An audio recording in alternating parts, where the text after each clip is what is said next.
Hello and welcome to Neal Elementary, one of 11 elementary schools in Robbinsdale area schools. I'm Jen Smith, the principal of Neal. Today in this video, we will go through our cleaning and safety procedures, as well as answer some of your frequently asked questions. When riding the bus and before coming into buildings, students will need to wear a face covering. When students are on the bus, extra masks will be available and the driver will wear a face covering as well. There will be assigned seats on buses. Students will load the bus from the back to the front.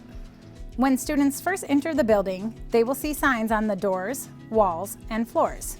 These signs remind students of social distancing guidelines, to wear their face coverings, and inform them of walking traffic patterns. Hand sanitizer is available in the main entry of all of our buildings. Our office staff is also equipped to help maintain a safe environment.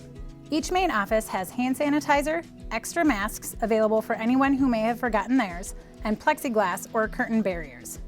Hand sanitizer and cleaning spray and supplies are available in each classroom. There are pathways for walking lanes in the classrooms marked with signage. Sinks in the classroom will be available for frequent hand washing. After putting their items away, students will wash their hands for a minimum of 20 seconds with soap and water. Students should bring their own school supplies from home whenever possible. We discourage sharing supplies amongst students at this time. Hello, I'm Dr. Candace Burkhart, and I am an Interim Assistant Director of Student Services and District COVID Coordinator. I'll be talking with you today about the proper procedures for students in the restrooms, at recess, and how our health offices are equipped to support students experiencing COVID symptoms. Signage for both social distancing reminders and hand washing instructions are posted in the bathrooms. Classrooms will take turns using the bathrooms and washing hands. Drinking fountains are permitted to be used, and students may also bring their own water bottles from home.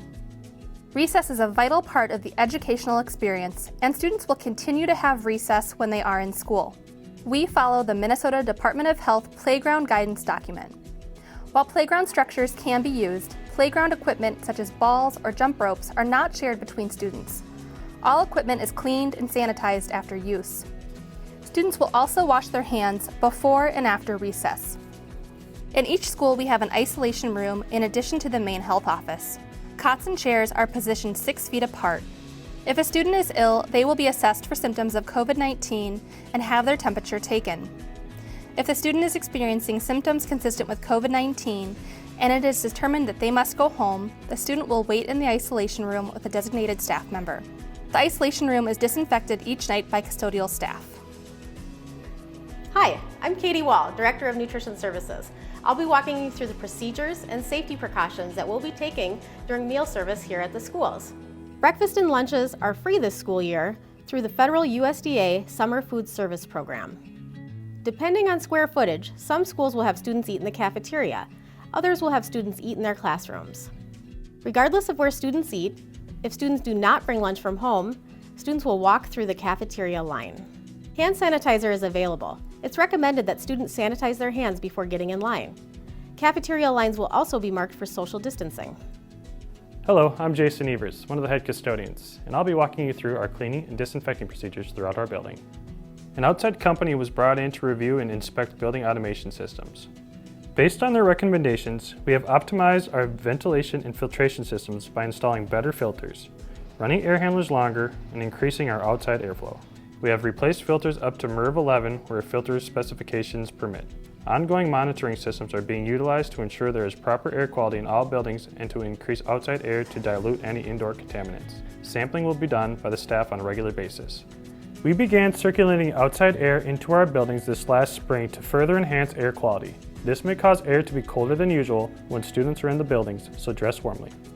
HVAC units will be left running 2 hours before and after occupancy to filter and bring in outside air to reduce any existing airborne contaminants.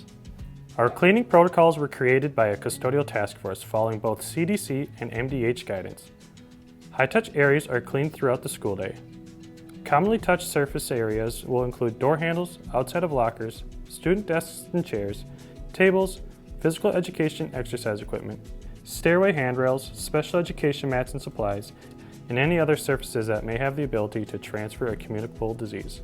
Disinfecting happens each evening after students and staff go home. This reduces risk to those who may be sensitive to chemicals or have respiratory issues. Our nightly cleaning process includes restrooms are disinfected, restocked, and trash removed. Classroom sink areas will be disinfected and all dispensers restocked. Trash and recycle will be emptied nightly. Classroom door handles and light switches will be disinfected. Hallways will be swept nightly and scrubbed and mopped as needed. Stairway railings will be disinfected. Hallway drinking fountains will be disinfected. Gymnasiums and multi-purpose rooms will be swept nightly and scrubbed as needed. Elementary schools will vacuum or sweep rooms on an every other night rotation, and secondary schools will vacuum or sweep rooms every third night. COVID-19 isolation rooms will be disinfected and cleaned every night. The safety of our students and staff are our top priority. We are so excited to have our elementary students back in the classroom. We'll be seeing you soon.